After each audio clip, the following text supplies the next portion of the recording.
Le groupe emblématique Wham, composé de George Michael et Andrew Ridgeley, a connu un véritable succès pendant toute sa carrière. Aujourd'hui, leurs nombreux titres, devenus de véritables références, résonnent encore dans nos têtes. Mais comment s'est créé ce duo ? Il y a 6 ans, le 25 décembre 2016, le chanteur George Michael, cofondateur du groupe Wham, nous a quittés.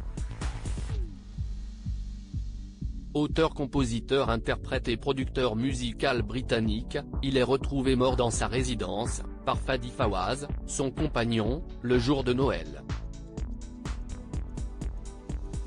George Michael possédait plusieurs résidences, dont ancienne maison du village anglais Goring-on-Thames. Le chanteur avait également une maison dans le quartier londonien de Highgate et une résidence en Australie. Durant les années 80, l'artiste passait régulièrement ses vacances avec ses amis à Ramatuelle, près de Saint-Tropez. Mais ce succès, il le doit en partie à son groupe, fondé avec Andrew Ridgeley. C'est en 1981 que ce nouveau duo va voir le jour, à Boucher, en Angleterre. Composé de George Michael et d'Andrew Ridgeley, il sera baptisé Wham et va marquer les années 1980.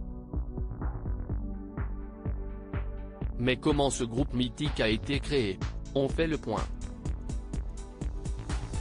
La création du groupe Wham retourne au milieu des années 70, lorsque George Michael George Panaytou de son vrai nom, rencontre Andrew Ridgeley au sein de l'école Boucher Mea.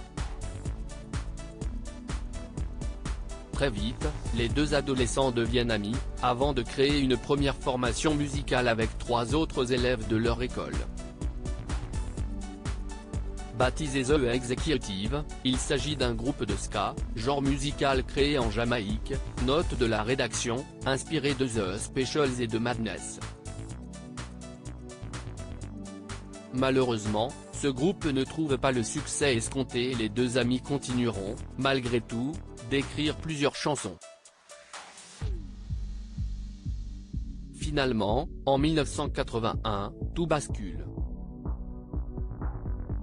George Michael et Andrew Ridgeley décident d'envoyer des maquettes à plusieurs maisons de disques et c'est à ce moment-là qu'ils se dévoileront sous le nom de Wham. Très vite, les deux acolytes seront repérés par un label indépendant. Mais il faudra attendre la sortie de leur deuxième single pour que Wham commence à enchaîner les véritables succès, avec le titre Young Guns, Go For It. L'ascension du groupe se poursuit, avec la sortie de leur premier album studio, Fantastic. Un opus entièrement écrit et composé par George Michael, excepté Love Machine. Le groupe marquera l'histoire de l'industrie musicale jusqu'en 1986, année de sa séparation, grâce au titre Last Christmas, ou encore Wake Me Up Before You Go Go. En ce dimanche 25 décembre, nul doute que leur musique résonne actuellement dans toutes les têtes.